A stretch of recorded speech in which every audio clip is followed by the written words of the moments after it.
Maayong adlaw mga kadabawinyo. Karon ato nato ang pinakasikat o ginabalik-balikan na homemade burger diri sa Barangay Pampanga, Davao City. Tara aton tilawan kung worth it ba ang lasa sa ilang burger. Na sila upat ka branch diri sa Barangay Pampanga. Pero ang tulo lang atong atuon. Mauni ang Don Lorenzo branch na naani sa Jade Street, Don Lorenzo Homes, tapad ra sa May Lorenzo Gym ug luyo ra sa chapel. Dili kay ayos mag-date-date kay sudlunon siya og dili kay dagag sa kinan na mangagi.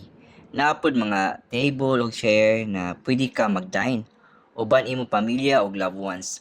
Ang sunod nga branch kay diri sa Phase 4. Tapad ni siya atong namaligya og durian jam. Dili kay on the go ang ilang store. Din pipila ra pod ilang lingkuranan. Diri sa tamo palit og burger. Na sila chicken burger diri o akong paborito pag yun ni. Kini siguro atong orderon. Ingon sa ilang tindera, worth it daw ang mga burger nila diri. Bisan dili siya buy one take one. Daghan daw nagabalik-balik og tilaw sa ilang burger. Sige daw. Ato daw tilawan ilang burger bi. Tanawa o. Homemade ilang chicken patty. Na pagyud toppings na coleslaw og pickles. Wala pagyud gitipis sa sauce. Daw, tanaw nato ang lasa. Lamia, uy. Worth it akong gibayad. 50 pesos ra ni ha, pero makabusog na kaayo siya. So far, sa tanang burgeran na akong natilawan, urag mao ni ang pinakalami na burger. Dili siya makaumay. Din gusto nimo balik-balikan ang lasa. Sige, ato na punta sa ilang third branch. Naa siya sa Lower DE. Beside na po siya sa Dunya Asuncion na chapel. Dili, warag dako-dako ang area. Na siya table chairs na pwede mo makadine. Daw bi, mag-order tag lahi na pod. Kining ilang beef burger regular. Barato na po siya 55 pesos lang.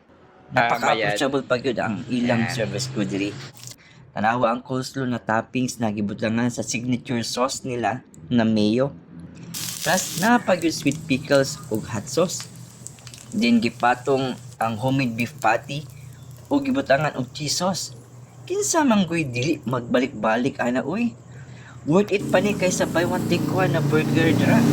Worth it gyud imong kaon diri sa Diner Street. Thank you. So katong motilaw og maka-experience og tinuod na homemade burger, nalami pa siya kaysa mga burger sa restaurant dira. Na, bisitahan ninyo ning Diner Street diri sa Barangay Pampanga. I-recommend gyud nako siya. Lami ug magbalik-balik gyud ka.